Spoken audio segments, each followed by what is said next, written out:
Without warning, the courtroom became the epicenter of a cultural earthquake as a woman known only as Jane took the witness stand, her identity protected, but her words impossible to ignore. What followed was a chilling narrative that tore through the glamorized image of Sean Diddy Combs, the mogul, the icon, the man who once defined an era. Jane's presence was calm but deliberate, as if she'd waited years to speak her truth.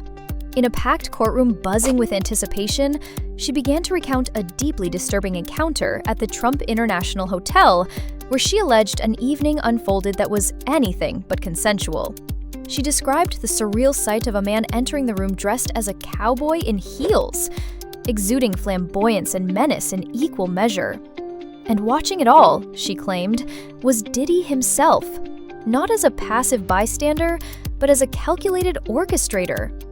The testimony struck like lightning, not because it was shouted, but because it was spoken with unnerving clarity. This wasn't just another accusation, it was the unmasking of a system of power, control, and manipulation, cloaked in celebrity and luxury. Jane revealed how the relationship began, not with force, but with seduction, access to exclusive parties, gifts, career promises. But slowly, the glitter faded and the isolation began.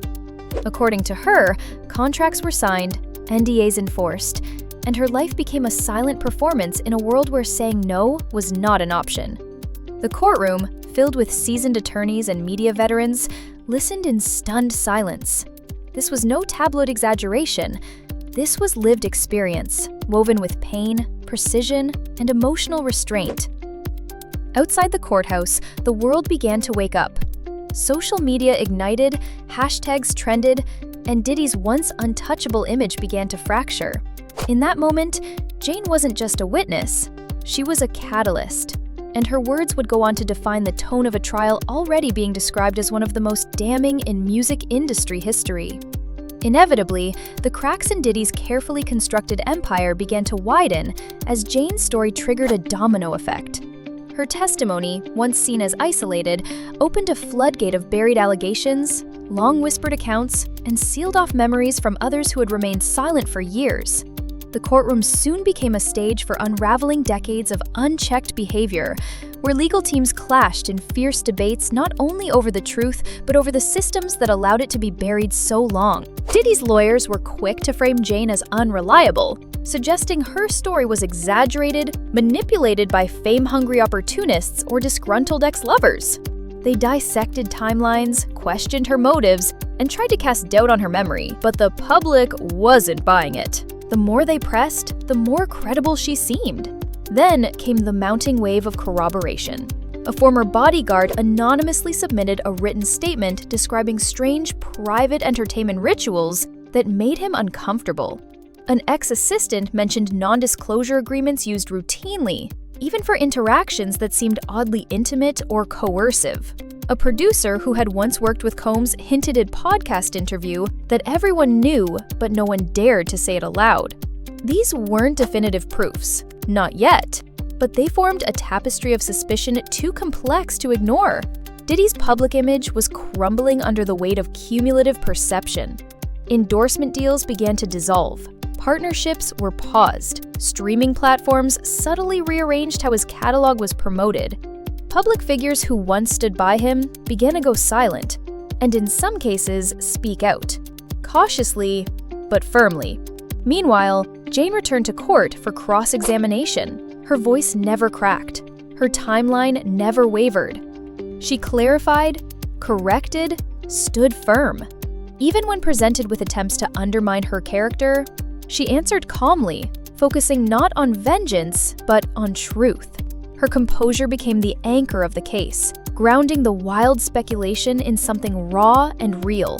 The prosecution, emboldened by her resilience, leaned further into building a pattern, connecting transactions, security footage gaps, and testimonial fragments into a broader narrative of manipulation and abuse of power. Diddy's defense strategy shifted, leaning into character witnesses and philanthropy records, trying to paint him as a man of influence, not intimidation. But it wasn't enough. Every clip of Jane walking out of the courthouse, shoulders back, eyes steady, went viral. She became a symbol, not of celebrity scandal, but of institutional courage. As the days unfolded, it became clear that this trial wasn't just about one man's guilt or innocence. It was about the reckoning of a culture that had too long equated power with protection and silence with safety. Jane's voice had not only pierced the courtroom, it had awakened a public hungry for truth. Explosively, the trial reached its emotional peak when the courtroom was shown surveillance footage from a Trump International Hotel hallway. Grainy, time-stamped, but damning.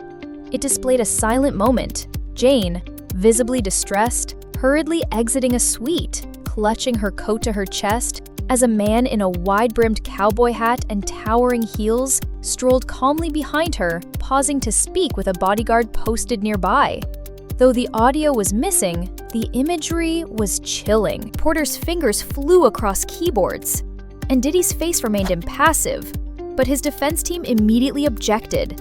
The judge overruled. From that point on, the proceedings took a sharp turn. Testimonies began to pile on with a speed that suggested this was no longer just Jane's story. Another woman, using the alias Aria, came forward anonymously via video describing a near-identical pattern. Lavish beginnings, followed by emotional manipulation, surveillance, and veiled threats. She claimed to have seen the same cowboy in heels, describing him as a frequent participant in Diddy's private events. Always flamboyant, always silent. As the prosecution built momentum, Diddy's world visibly contracted. His family was kept from the courtroom. Former collaborators issued statements of concern or outright denial of association. The prosecution unveiled a timeline that aligned Jane's allegations with a suspicious increase in non-disclosure agreements signed by various women under Combs Enterprises. Then came the turning point.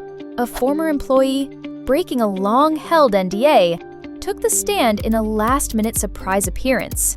He claimed Diddy had once said, "People forget what you do in the dark, unless you bring the wrong light."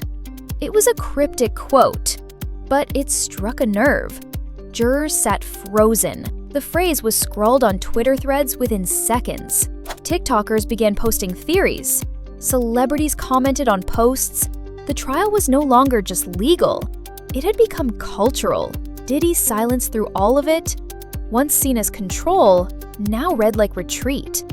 When his team finally attempted to put him on the stand, they backed out at the last minute, allegedly on the advice of crisis consultants. The jury's eyes followed that decision with grim understanding.